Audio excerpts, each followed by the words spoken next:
Hi, this is Mohan Roy, founder of Career Path Institute. आप सभी का हमारे यूट्यूब चैनल पे स्वागत है। हम लोगों ने 18 मार्च तक का हम शूट कर लिया था वीडियो को, और आज हम लोग डिस्कस करने वाले हैं 19 मार्च के कंटेंट को। ठीक है, ये चेतना सत्र की मैं बात कर रहा हूँ, तो हम लोग 19 मार्च वाले को डिस्कस करेंगे। तो चलिए देखते हैं 19 मार्च में क्या क्या हम लोग को चेतना सत्र में देखना था। तो यहाँ पे देख सकते हैं 19 मार्च और 20 मार्च दोनों का बचा हुआ है, तो उसे हम लोग डिस्कस करेंगे। तो हम लोग का प्रेयर का शुरुआत होता है राष्ट्रगीत, सर्वधर्म प्रार्थना, बिहार राज्य प्रार्थना, और उसके बाद आज का दिन जो होता है वो ही हम लोग का क्या होता है, ज़रूरी होता है। ठीक, तो यहाँ से हम लोग देखेंगे आज के दिन में क्या दिया हुआ है। सुपरिचित गीतकार योगेश गौंड उर्फ योगेश का जन्म लखनऊ उत्तर प्रदेश में 19 मार्च 1943 को हुआ था। वे प्रसिद्ध भारतीय गीतकार और लेखक थे।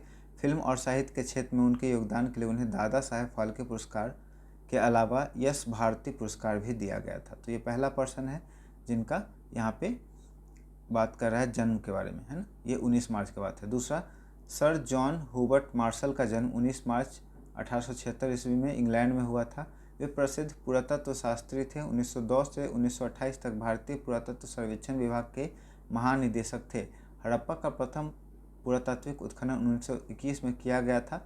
प्रथम उत्खनन का कार्य पुरातात्विक विभाग के निदेशक जॉन मार्शल के नेतृत्व में दयाराम साहनी के द्वारा किया गया था।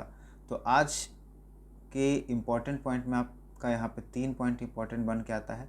सबसे पहला, जो हड़प्पा सिविलाइजेशन है उसका खोज कब हुआ था, 1921 में। अब 1921 में कौन किए थे, तो जॉन मार्शल क्या थे, ऑब्जर्व कर रहे थे, मतलब लीडरशिप में थे, और खोज किया किन्होंने था, दयाराम साहनी ने था। तो पूछा जाता है कि हड़प्पा सिविलाइजेशन का खोज किसने किया था, दयाराम साहनी का। ठीक है, किसके निर्देशन में, जॉन मार्शल के निर्देशन में। तो यहाँ से आपका 2 क्वेश्चन बनता है। हड़प्पा सिविलाइजेशन का खोज कब हुआ था, 1921 में। आगे आज का विचार में कह रहा है सेवा ही परम धर्म है, पहला। दूसरा, असफलता का मतलब यह नहीं कि आप हार गए, इसका मतलब है कि अभी और मेहनत बाकी है। काफ़ी अच्छा है ये। उसका सामान्य ज्ञान है सभी के लिए काफ़ी ज़रूरी। आबादी में भारत का सबसे बड़ा राज्य कौन है। आबादी के क्षेत्र से अगर बात करें तो उत्तर प्रदेश, और क्षेत्रफल में भी क्या है, उत्तर प्रदेश। भारत का सबसे दक्षिणतम राज्य कौन है, सबसे लास्ट में इंडिया में जो ऐसे नीचे की तरफ जाता है ना, उसके बारे में बात करें तो यहाँ पे हम लोग का तमिलनाडु है। शून्य का सिद्धांत किस प्राचीन भारतीय गणितज्ञ ने दिया था, तो उनका नाम आर्यभट्ट है। यहाँ पे आपको शायद दिख नहीं रहा होगा, तो मैं थोड़ा सा आपको जूम आउट कर दूँ ताकि आपको दिख जाए, है ना। तो ये आर्यभट्ट आएंगे। मानव शरीर की सबसे बड़ी कोशिका कौन सी है, तो तंत्रिका कोशिका। हमारे सौरमंडल में क्षुद्र ग्रह बेल्ट, एस्ट्रॉयड बेल्ट किन 2 ग्रहों के बीच में है, तो मंगल और बृहस्पति के बीच में। आपने बृहस्पति देखा होगा, ठीक है, और उसमें मंगल भी ऐड कर दीजिए आप। ठीक है, उसके बाद तर्क ज्ञान, रीजनिंग का है। कैंची से कटता है कपड़ा तो कुल्हाड़ी से कटेगा लकड़ी। सांप रहता है बिल में तो मकड़ी रहेगा जाल में। ठीक है, मकड़ी खाता है कीट को तो मगरमच्छ, सॉरी, मकड़ी है कीट तो मगरमच्छ है सरीसृप। कैंची से कटता है कपड़ा तो कुल्हाड़ी से लकड़ी। कछुआ कवच के अंदर रहता है, भालू बाल के अंदर रहता है। ठीक है, उसके बाद है इंग्लिश के कुछ वर्ड। क्लीन का उल्टा डर्टी, हैवी का उल्टा लाइट, क्लेवर का उल्टा स्टूपिड, हेल्दी का उल्टा सिक, क्वाइट का उल्टा लाउड, केयरफुल का केयरलेस। ठीक है, उसी तरह से हिंदी का यहाँ कुछ वर्ड है। मृग हिरन, काक कौवा, गदर्व गधा, वृश्चिक बिच्छू, कुंभकारः कुम्हार, स्वर्णकारः सुनार। ये संस्कृत का हिंदी में आपका। अब यहाँ पे एक है हम लोग का प्रेरक प्रसंग। ठीक है, प्रेरक प्रसंग को हम लोग क्या करेंगे, देखेंगे इसमें क्या दिया हुआ है। सुभाष चंद्र बोस के पिता चाहते थे कि उनका बेटा उस समय की सबसे कठिन परीक्षा ICS, इंडियन सिविल सर्विसेज पास करे और एक बड़ा अंग्रेज अफसर बने। सुभाष जी इंग्लैंड गए। मात्र 7 महीने की तैयारी में उन्होंने इस परीक्षा में 4था स्थान प्राप्त किया। उस समय ICS अधिकारी बनना किसी राजा बनने से कम नहीं था। शानदार बंगला, मोटी तनख्वाह, अंग्रेजों जैसी सुख सुविधाएं, लेकिन सुभाष जी का मन आसान था। उन्होंने अपने बड़े भाई को पत्र लिखा, मैं अंग्रेजों की गुलामी करके अपनी आत्मा को नहीं मार सकता हूँ। मैं किसी विदेशी सरकार का नौकर बनकर अपने देशवासियों पर अत्याचार नहीं कर सकता। उन्होंने इस गौरवशाली पद से इस्तीफा दे दिया। यह इतिहास की पहली घटना थी जब किसी भारतीय ने इतनी बड़ी नौकरी को लात मार दी थी। जब वे भारत लौटे तो अंग्रेजों ने उन्हें विद्रोही माना, लेकिन जनता ने उन्हें अपना नेता मान लिया। द्वितीय विश्व युद्ध के दौरान जब अंग्रेजों ने उन्हें घर के अंदर नज़रबंद कर दिया तो वो वेश बदलकर एक पठान बनकर अफ़गानिस्तान और रूस होते हुए जर्मनी और फिर जापान पहुंच गए। वहां उन्होंने बिखरे हुए भारतीय सैनिकों को इकट्ठा किया और आज़ाद हिंद फौज बनाई। ठीक है, तो आज़ाद हिंद फौज किसने बनाई थी? तो सुभाष चंद्र बोस ने। उसके बाद उनके पास न आधुनिक हथियार थे न पर्याप्त रसद, लेकिन उनके पास एक ऐसा जुनून था जिसने ब्रिटिश साम्राज्य के जड़ों को हिला दिया। उन्होंने नारा दिया, दिल्ली चलो, और दुनिया को दिखा दिया कि यदि एक भारतीय ठान ले तो वह 7 समुद्र पार जाकर भी अपनी मातृभूमि के लिए बड़ी सेना खड़ी कर सकता है।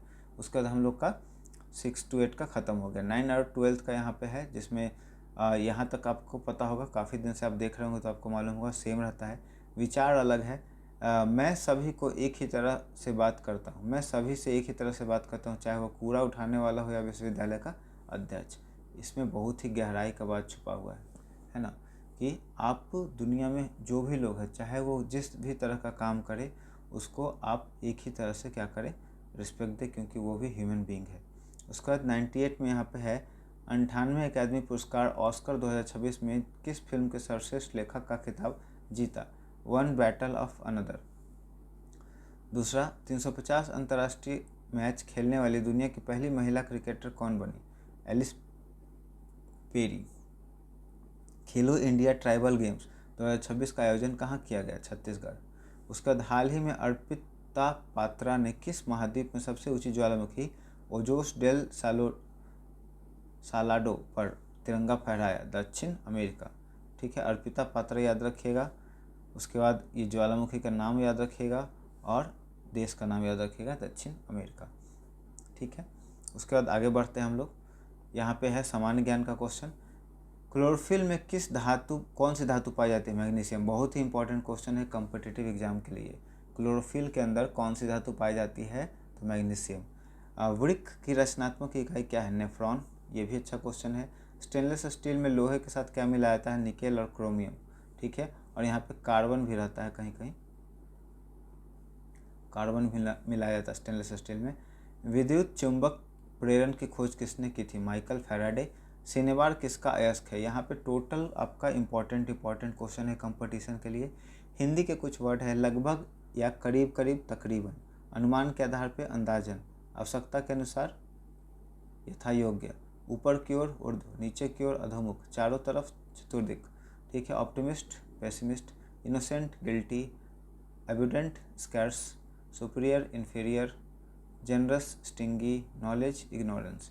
ठीक है, बिहार को एक अलग प्रांत बनाने की मांग का नेतृत्व किसने किया था? डॉक्टर सच्चिदानंद सिन्हा। रिपीटेड क्वेश्चन है ये।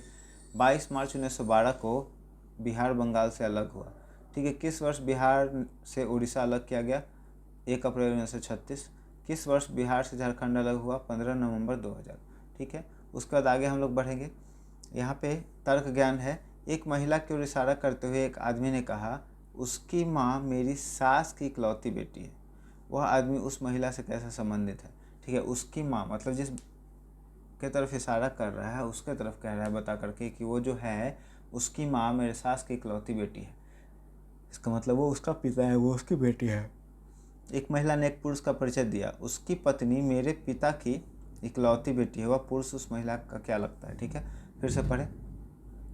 उसकी पत्नी मतलब वो जो पर्सन है, उसकी पत्नी मेरे पिता की इकलौती बेटी है, तो वो क्या होगा? पति उसका होगा। और राष्ट्रगान के साथ हम लोग का ये समाप्त हो जाएगा। तो आई होप ये कंटेंट जो मैं बनाने का कोशिश कर रहा हूँ, जो ये मेरा प्रयास है, आपको काफ़ी हेल्प करेगा। आपके आने वाले एग्ज़ाम में आपके जनरल नॉलेज को इम्प्रूव करने में काफ़ी मदद करेगा। अगर आपको वीडियो पसंद आया हो तो वीडियो को लाइक कर दें, दोस्तों और परिवार के सदस्यों के बीच में ज़रूर शेयर कर दें। अगर आप हमारे चैनल को सपोर्ट करना चाहते हैं तो हमारे चैनल को सब्सक्राइब कर दें। Thank you so much.